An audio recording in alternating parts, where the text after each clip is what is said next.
C'est un premier lot de 555 bus des moyens de locomotion en vue du renforcement de la desserte des villes et campagnes du Burkina.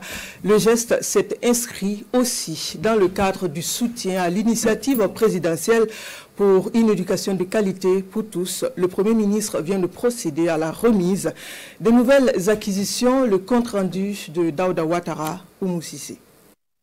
C'était une décision du Conseil des ministres du 6 décembre 2024, l'acquisition de 500 bus pour améliorer la mobilité des élèves et étudiants partout au Burkina Faso.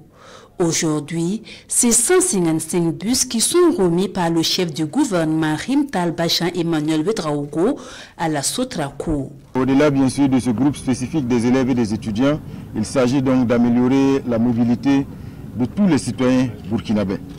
Donc en remettant les clés de ce premier lot de bus ce matin, j'ai également engagé le ministre d'État à en prendre le plus grand soin et surtout à en faire un bon usage afin que ça puisse améliorer la mobilité de tous les citoyens burkinabés et surtout que la gestion et la maintenance puissent être donc à la hauteur et faire en sorte que ce soit des acquisitions durables. Et Rim Talbachan Emmanuel Ouedraogo d'inviter l'ensemble des utilisateurs à prendre grand soin de ces bus qui sont le fruit du sacrifice de tous les Burkinabés.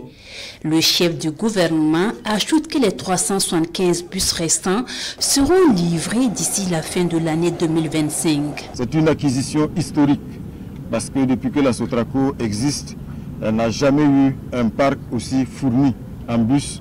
Et comme vous le voyez, ce sont des bus de qualité, ce qui signifie qu'aujourd'hui la Sotraco est passée à un autre cap.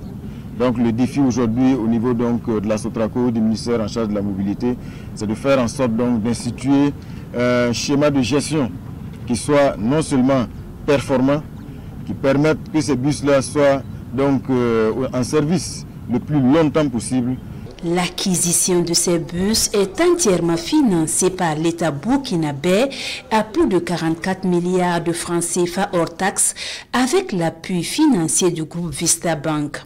Elle marque une étape importante dans la mise en œuvre de la vision gouvernementale, celle d'une mobilité urbaine durable, levier de développement économique et social.